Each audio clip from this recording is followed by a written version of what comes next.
It is the winter of 1944, and the war has already carved deep scars across Europe.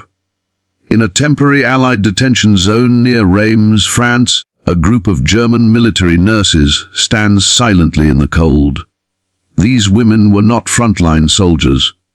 They were caregivers, trained to heal, not to fight. Yet the collapse of the Third Reich has placed them behind barbed wire, wearing the same captured status as defeated troops. The air smells of damp earth and engine oil, the distant rumble of Allied trucks echoing through the grey morning fog. American soldiers read names from a clipboard, their boots crunching on frost-covered gravel, while the nurses clutch small canvas bags, holding everything they have left. Fear moves quietly among them. No one knows where they are being taken, or what awaits them across the ocean. Rumors have already spread through the camps, stories of harsh treatment, of forced labor, of humiliation. The nurses whisper prayers under their breath as they are loaded onto transport trucks, their Red Cross armbands faded and stained, symbols of neutrality that no longer seem to protect them. As the convoy pulls away, one nurse looks back at the camp shrinking into the mist, realizing she may never see her homeland again.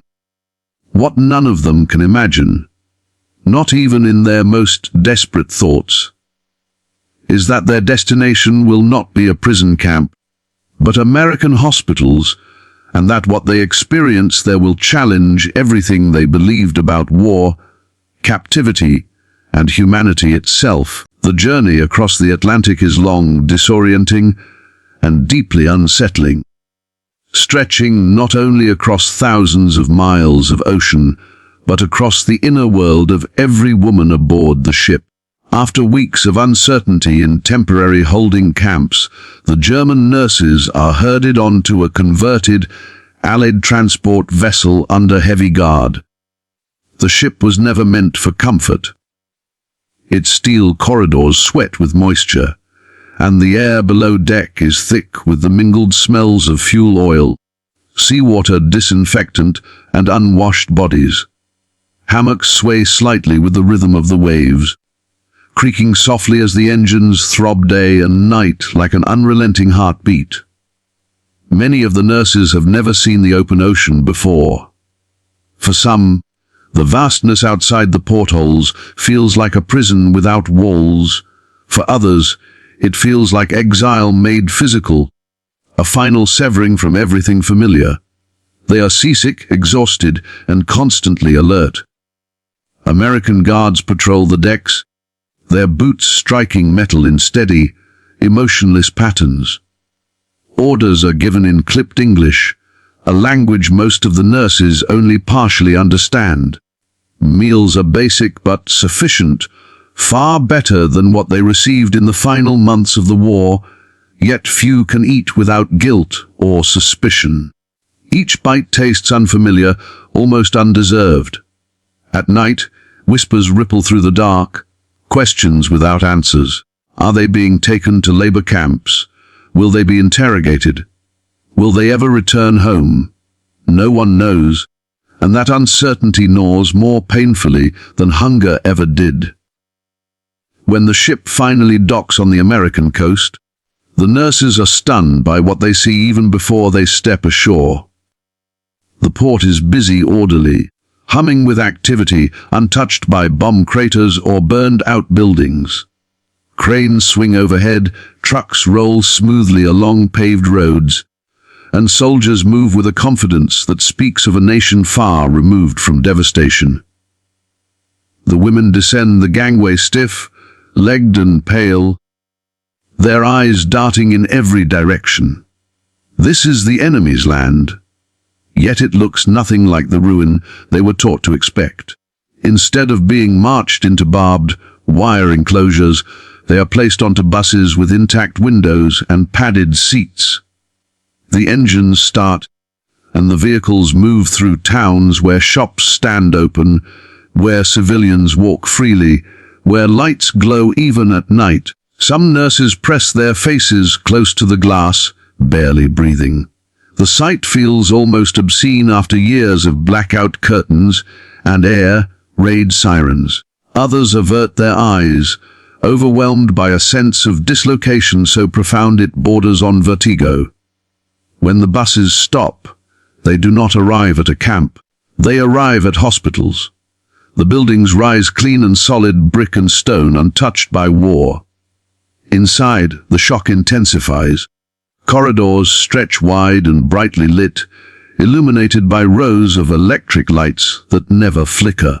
The floors gleam so brightly they reflect faces staring back in disbelief. The smell is antiseptic and sharp, layered with something unfamiliar. Freshly laundered fabric, polished metal, brewed coffee drifting faintly from somewhere deeper inside. Machines hum softly, steadily, not the roar of destruction, but the controlled rhythm of care. American medical officers meet them, not with shouted commands, but with quiet efficiency. Interpreters explain that due to staff shortages, their medical training will be used. The words take time to sink in. Used, not exploited, not punished, but applied. They are shown changing rooms. Their old uniforms, frayed, dirt-stained, and marked with the exhaustion of years of war, are taken away. In their place, they are handed clean white hospital garments. The fabric feels almost unreal against their skin, smooth, intact, unpatched. Some women stand frozen, holding the folded uniforms as if afraid they might dissolve if touched too firmly. Others turn away, pressing a hand to their mouths to stifle sudden tears. They are allowed to wash properly, for the first time in months. Hot water pours endlessly from the taps, steam filling the tiled rooms. The sensation is overwhelming. Dirt and salt and fear rinse away, swirling down the drains. More than one nurse sinks onto a bench, head bowed, shaking silently as the weight of survival presses down all at once. This is not how captivity was supposed to feel. Soon after, they are escorted into hospital wards. Rows of beds line the rooms, each occupied by wounded American soldiers, men with bandaged limbs, pale faces, distant eyes. The nurses are struck by the quiet professionalism of the environment. There is no shouting, no cruelty, no spectacle. Doctors speak in low voices. Equipment is carefully arranged. Every movement seems designed to preserve dignity, even in suffering. They are given assignments, real ones. Taking temperatures, changing dressings, assisting surgeries. Their training, once used in service of a collapsing regime, is suddenly valued again, stripped of ideology, focused solely on saving lives. The first time a nurse is thanked by an American doctor for her competence, she feels something inside her fracture. It is not relief. It is confusion so sharp it almost hurts. Meals are served on stainless steel trays, heavy and gleaming. Bread, meat, vegetables, even fruit. Coffee, milk. The portions are generous, almost excessive. The nurses sit together in silence, staring at the food. No one reaches for a utensil at first. The years of scarcity have trained them to expect punishment for abundance. Some glance nervously toward the guards. Others whisper prayers. When they finally eat, it is slow, tentative, as if the meal might be taken away at any moment. But it isn't. As days pass, the reality settles in with an unease that refuses to fade. They are prisoners, yes, but they are not treated as enemies. They work long hours, often exhausting ones, yet their labor is acknowledged, even respected. They are corrected when mistakes are made, but not humiliated. The Americans enforce rules firmly, but without malice. This unexpected humanity becomes its own burden. Many of the nurses had prepared themselves mentally for cruelty. They had rehearsed endurance, silence, hatred. What they had not prepared for was kindness. At night, when the hospital quiets and the lights dim, sleep comes unevenly. The nurses lie awake, staring at unfamiliar ceilings, listening to distant footsteps and the soft beeping of machines. Their thoughts churn. If this is the enemy, then what was the truth they were taught? If captivity can look like this, then what does that say about the war they served? The questions have no answers yet, but they take root, growing quietly in the dark. By the time the nurses realize it, the first key moment has already passed. Without chains, without threats, without force, their understanding of the world has begun to shift. Not through speeches or interrogations, but through clean floors, steady hands, and the simple, unsettling realization that even in war, humanity can survive in the most unexpected places. As the weeks unfold inside the American hospitals, the initial shock does not fade, it deepens, transforming into something far more complex and unsettling. Routine settles in, but it is not the numbing routine of captivity the nurses had anticipated. Each morning begins with the same soft mechanical sounds, carts rolling along corridors, distant voices exchanging medical updates, the faint clink of instruments being prepared. The nurses fall into step with this rhythm, their movements precise and practiced, muscle memory guiding hands that have worked under far worse conditions. Yet every familiar action now unfolds in an unfamiliar moral landscape. They are assigned to wards filled with American soldiers wounded in places whose names the nurses recognize only from military briefings. Normandy, the Ardennes and Zio. Young men lie in narrow beds, their bodies bearing the cost of battles fought thousands of miles from home. Some have lost limbs. Others carry wounds that will never fully heal. The nurses approach them with professional detachment at first, careful not to invite conversation, careful not to reveal too much of themselves. They expect hostility, they brace for insults, for resentment, for refusal. But what they encounter instead is something far quieter and far more destabilizing. Many soldiers are simply grateful. Grateful for relief from pain, for clean bandages, for someone who listens. Some stare at the nurses with guarded curiosity, aware of the uniforms they once wore. A few turn their faces away, unable to reconcile being cared for by someone they were trained to kill. Yet even those moments are handled without violence or humiliation. The atmosphere remains controlled, restrained, deeply human. There are moments when language fails entirely. A nurse adjusts a pillow beneath a wounded soldier's shoulder. He winces, then exhales slowly. Their eyes meet. No words are exchanged, but something passes between them, an acknowledgement of shared vulnerability. In those moments, the rigid structure of enemy and ally weakens. The nurses feel it happening and are powerless to stop it. Outside the wards, life continues with a surreal normalcy. They are escorted during breaks, but they are allowed to sit in hospital courtyards, to feel sunlight without fear of air raid sirens. Trees sway gently in the breeze. Birds land on window ledges. These small, ordinary details feel almost unbearable. Back home, cities lie in ruins. Here, grass is trimmed, paths are swept, and time moves forward without collapse. The nurses begin to realize that the Americans are watching them closely, not as threats, but as moral tests. Every action seems to carry weight. When a nurse comforts a soldier through pain, guards notice. When she performs her duties without hesitation, doctors take note. Trust builds slowly, not through declarations, but through consistency. And with trust comes a quiet expansion of freedom, fewer escorts in hallways, slightly longer walks, conversations that are no longer strictly supervised. Letters become possible. Each one is censored, every sentence weighed carefully. Still, the ability to write, To send proof of survival into the void feels monumental. Some nurses struggle to explain where they are. How do you describe captivity without cruelty?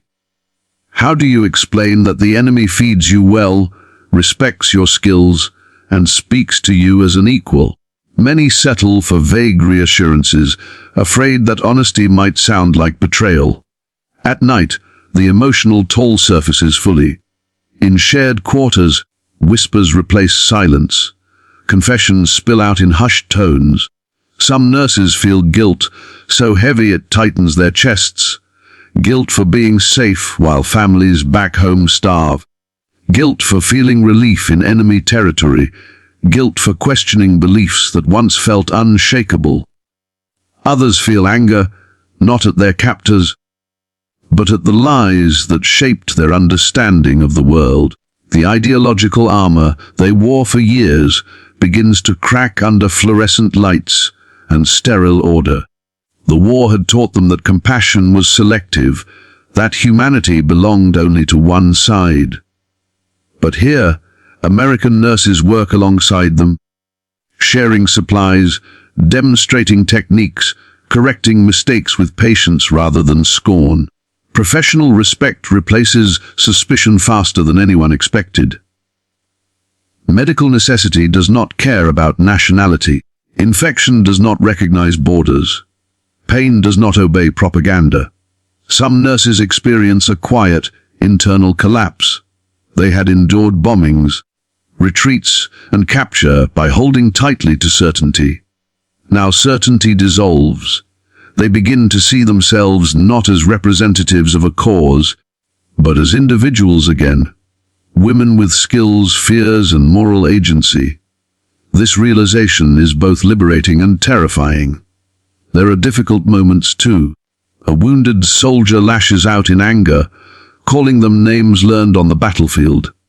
A nurse freezes, heart racing, old fear surging back, but the outburst is addressed immediately. An American officer intervenes, firm but controlled. Abuse is not tolerated. The nurse returns to her duty shaken, yet strangely reassured. Even hostility here has boundaries. Over time, the nurses begin to notice subtle changes in themselves. They sleep more deeply. Their hands no longer tremble as often. Laughter, soft and surprised, appears during brief exchanges in break rooms. It feels almost wrong, like trespassing on forbidden ground. Yet it happens anyway. They witness acts of kindness that feel almost unbearable in their simplicity. A soldier insists a nurse take his extra dessert. A doctor covers for a mistake without reporting it formally. A guard loosens his tone, addressing them not as prisoners but as staff. These moments accumulate, reshaping internal landscapes more powerfully than any interrogation ever could. The war continues elsewhere, brutal and unforgiving, but inside these hospital walls, a different reality unfolds. It is not peace. It is not freedom. But it is something dangerously close to dignity. And dignity, once experienced, cannot be forgotten. By the time the nurses fully understand what is happening to them, the second major shift has already taken place. Their captivity has transformed into confrontation, not with enemies, but with themselves. The lines they were taught to obey have blurred beyond repair. Caring for the wounded enemy has done what no battlefield defeat could accomplish.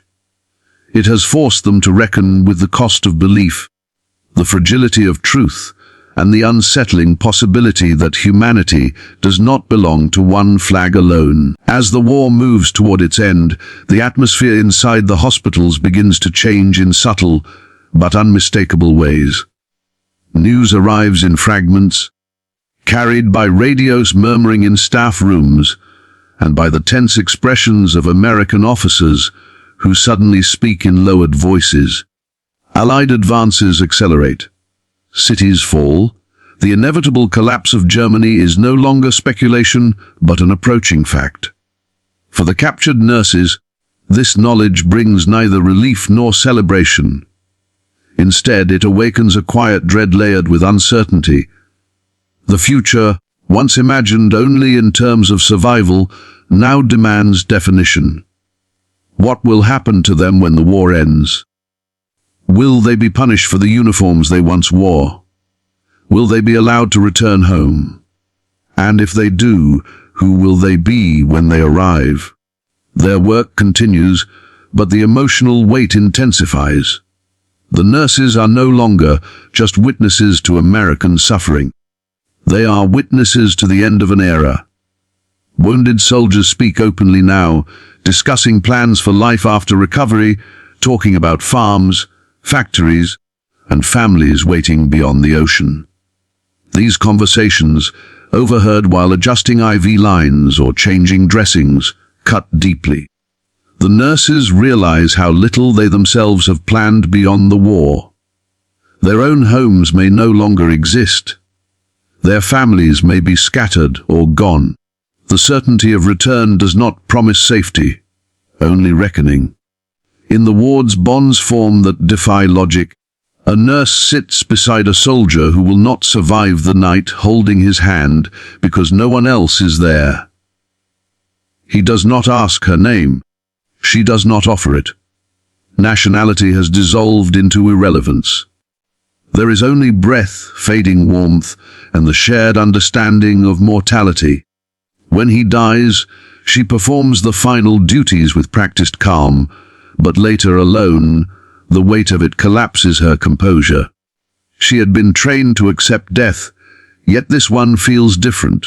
It feels personal. It feels like a quiet indictment of everything that brought them both here. American doctors begin to acknowledge the nurses not as temporary assets, but as colleagues whose presence has altered the hospital's functioning. There are fewer complications, smoother recoveries, steadier morale among patients. This recognition is never formalized in praise, but it is evident in the way opinions are sought, in the trust placed during critical moments. The nurses sense that their usefulness has protected them as much as any convention or policy.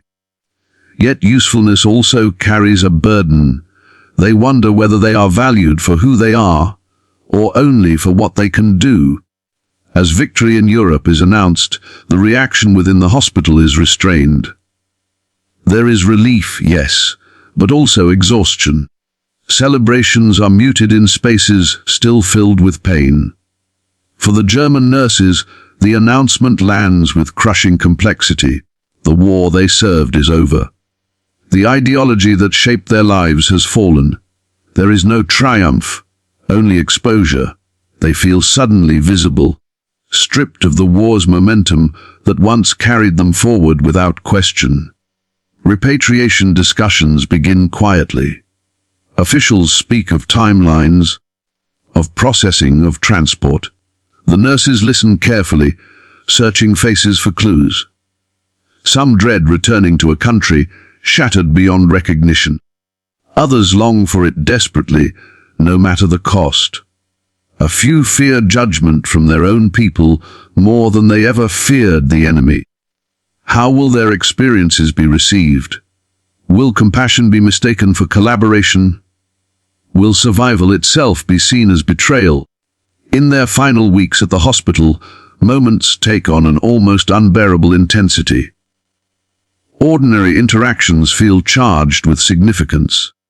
A nurse walks the corridor one last time, fingertips grazing the smooth wall, as if trying to memorize its texture. She notices details she once ignored. The way light pools near windows, the rhythm of footsteps at shift change, the faint scent of antiseptic that now feels strangely comforting.